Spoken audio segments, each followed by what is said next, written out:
Hello. As many of you who know me know that I'm not afraid to verbally communicate. But you know that less than 30% of our communication is done verbally? Today I'll be discussing the other 70%, nonverbal communication. Nonverbal communication is the use of gestures, facial expressions, and other expressions to relay a message, otherwise known as body language.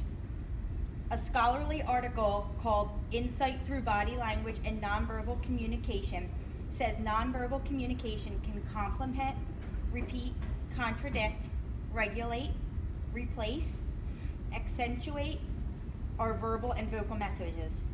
Most speakers and listeners are not conscious of this. Frequently, people send conflicting verbal and nonverbal messages. When your nonverbal message conflicts with your verbal message, the nonverbal message will be believed. Like they say, actions speak louder than words. You need to stay focused on the moment-to-moment experience in order to fully understand what's going on. If you're planning on what you're going to do next, daydreaming, or thinking about something else, you're almost certain to miss nonverbal cues. If you're not aware and do not attend to your nonverbal signals, you can unintentionally send the wrong message. So you ready to pay attention? There are many functions of nonverbal communication. I'll highlight 5 of them that I got on an article on help.org, updated April 2016, called Nonverbal Communication, Improving Your Nonverbal Skills and Reading Body Language. When we interact with others, we continually give and receive wordless signals. Nonverbal cues complement a message by adding reinforcement to what is being said.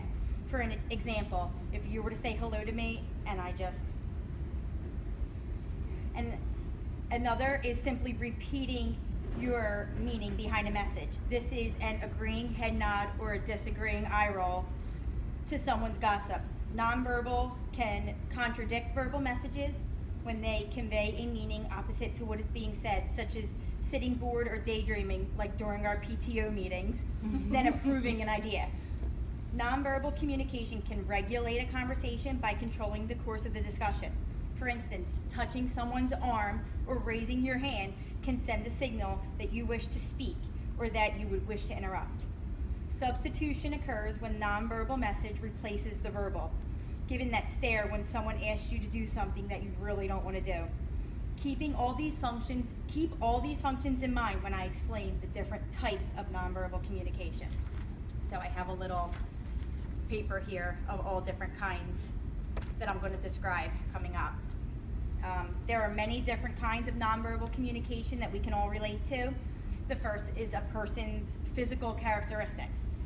This has a large impact on communication because we are highly visible creatures and because visual data is the most immediate information we receive about someone. Although it's not fair, it is documented that people stereotype others on immediate visual perceptions. It has been found that people respond more favorably to an individual who is attractive, clean, well-groomed, and well-dressed, which brings us to clothing. Someone's attire not only affects the way others perceive us, but the way we feel about ourselves. People with new, stylish clothes generally feel more comfortable. Clothes that do not fit well make people look uncomfortable, unkept, and disorganized. This can be vital when walking into a meeting or a job interview. The next 2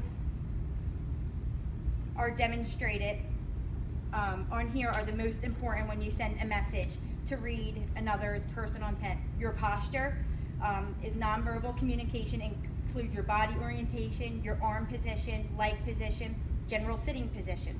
Surprisingly, legs crossed convey a closed attitude just as closed arms do. And finally, gestures. This is the most important one. Hand gestures can be expressive as facial gestures. Probably the most frequent polite hand gesture involving 2 people is the handshake. Anger can be communicating by making a fist, and happiness by clapping. Confidence is sometimes shown with the hands placed on the hips, wringing the hands for nervousness. A hand with the palms facing up indicates that a person, he or she, is dominant.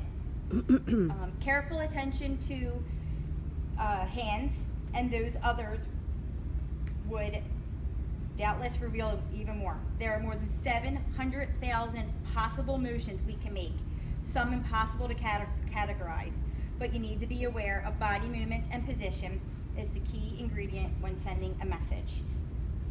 So in conclusion, the ability to understand and use nonverbal communication is a powerful tool that can help you connect with others, express what you really mean, and better build relationships. Nonverbal communication can't be faked, and the harder you try, the more unnatural your signal is likely to come across. The way you listen, look, move, and react tells the other person whether or not you care, if you're being truthful, and how well you're listening. When your nonverbal signals match up with the words you're saying, they increase trust, clarity, and rapport. When they don't, they generate tension, mistrust, and confusion. If you want to be a better communicator, it's important to become more sensitive not only to body language and nonverbal cues of others, but also to your own. Thank you.